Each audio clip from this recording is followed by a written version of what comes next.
Hi guys, Brett here from Hearns Hobbies, and today I'd like to talk to you about the binding and calibrating of a Futaba 7PXR into this 1/8, this Hot Bodies Racing 1/8 scale buggy here. It's an E819RS.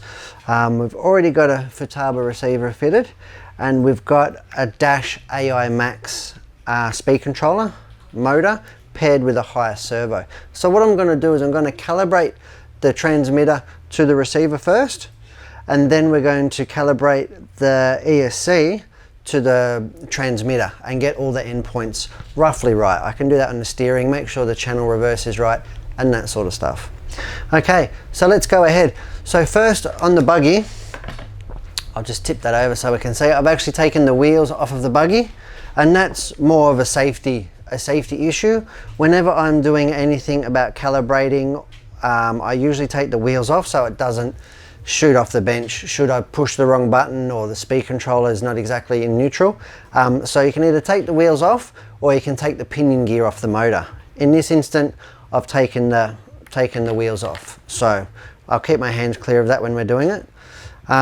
Yeah, so let's do the first step. So I'm going to turn the radio gear on. I'm just going to sit it up on top of here for us. 7PXR is Futaba's current flagship, and it is a beautiful radio. They are really complex radios, they are really in-depth, but at the same time they're really easy to use. So I don't use that many of the given functions of the radio, but let's have a look. Okay, so first thing we're going to do is model select. Now I've gone ahead and I've created the model. So it is in fact the HB E819RS, that's what we're doing. We'll put that on. Beautiful. We'll go back to the model, and then we want the receiver function. You can see here it's all touch screen. Now I'm going to pair the receiver to the transmitter. So I've got to make sure that it is in fact talking the same language. Now this receiver is the R334 S-BSE, and that's the exact receiver that comes with the vehicle. So I'm going to go ahead, with the vehicle, comes with the transmitter set. So that's make sure it's talking the right language, because there are different protocols, even with different protocols with Futaba, that you can get it to talk to different receivers, different models from the range. So we've got on that one. I'm going to simply go ahead now and push the link icon. Now I've got 20 seconds here, so I'm going to turn this one on and push the button down on the receiver.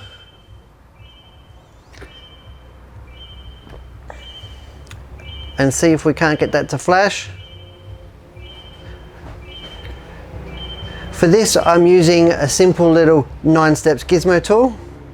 Oops, and that hasn't worked the first time. Sometimes it doesn't, that's fine. I'll go ahead and I'll push the link command again.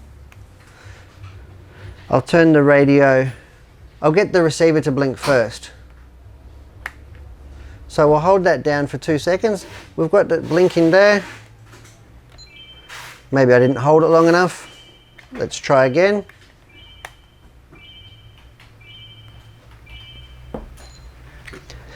There we go. And as simple as that, you can see the whole car came to life. So you might not get it right first time, but we got it right nonetheless. Another precaution that I took was to actually loosen the servo horn and remove it. So I knew that the servo trim, or the steering servo trim, wouldn't be where it needs to be on the car. So that's another handy little tip there, is to take the steering arm off, or your servo saver off, to make sure that it's not going to bind at startup and risk crushing everything. So my steering, I can see already that I need to reverse that. So we've got it bound. I can close that window. The next step I'm going to do is the ESC calibration. So I'm going to go back to the menu. I'm going to go to channel reverse. Now with Dash speed controllers, it requires that the channel 2 or the throttle channel be reversed for correct calibration. So I've just gone to the menu and I've reversed channel 2. Okay, so I'm going to go back to the model menu, and again I'm going to start by turning the car off and holding the set switch on the speed controller. Sort of takes 2, if we can see down here. Hold that on until we get a distinct beep from the speed controller. So listen out for that. can see the light from above. There we go. So that's telling me there that we're in calibration mode. So, and it's red, it's looking for brake. So I'm going to go ahead and put that all the way to brake. The light is blinking. The motor beeped. So I'm going to go ahead now and go, it's blinking blue, go all the way ahead to full throttle. I missed that one because I was talking, so let's do that again. And it's as simple as turning it off, holding the set button and turning it on. I'm just going to go through it now without talking so much. Okay, brake, beep, full throttle, beep beep, neutral. 3 beeps, as simple as that. So then I can go ahead, turn it off, turn it on again, and we will have throttle. Let that fire up, the blue light's on, excuse the noise. We definitely have throttle there. Quite loud and very aggressive, being an 8 scale on 4S. So what I'm going to do, the next step I'm going to do is have a look at the steering. So just bear with me, I'm actually going to pull a little bit of zoom out of it on this so we can see how the car's looking in the steering wise. We'll come across here. Let me get this focused in for you guys.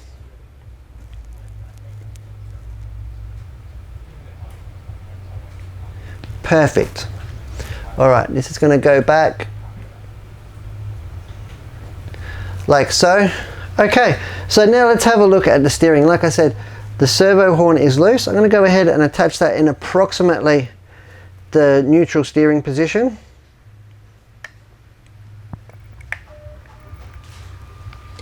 Get the splines lined up.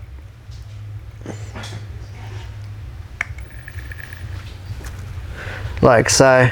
And it doesn't matter if it's not essentially straight at this point. Just that we get the servo horn on and lined up like we have done.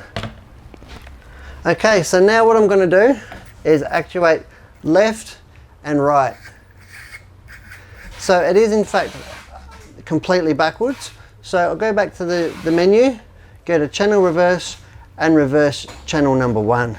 Okay, at least now we have left and right. Next thing I need to do is go back to sub trim because I can see here that it's way out. Now at this point you can in fact use a setup station to get it exactly dead point and everything, but at this point I'm just going to look from behind and I need to go more left.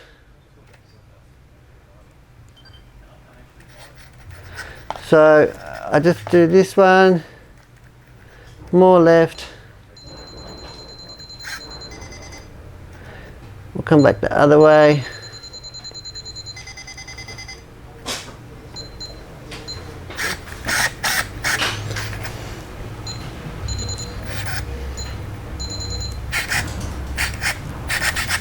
Okay, so now looks like the car is effectively going to be heading straight. Both wheels are pointed in the straight direction. Now the next step that I'm going to do is get the endpoints adjusted. So I want to come out of this menu if I can, and we'll look at endpoints, which is just here on the transmitter.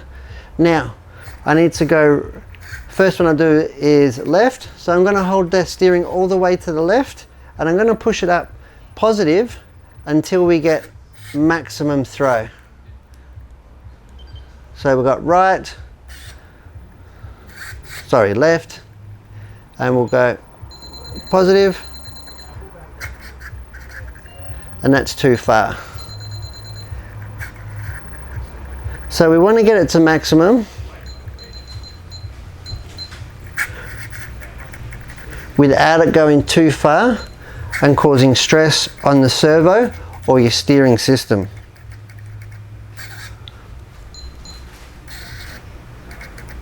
And that should be pretty good there at 94. So we'll go over to the right now, holding it over to the right.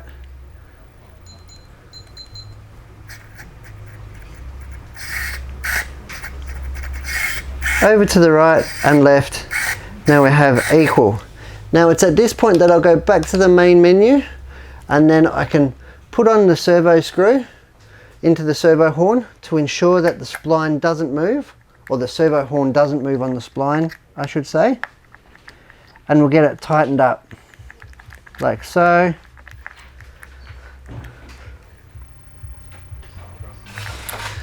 Now that's all tight. So now we've successfully got our endpoints left and right, and we've successfully bound the radio to the receiver, and we've also calibrated the ESC to the transmitter settings. That's fantastic. And that is how you bind and calibrate 7PXR to its receiver and to a Dash AI Max speed controller. I'm Brett from Hearns, and thanks for watching.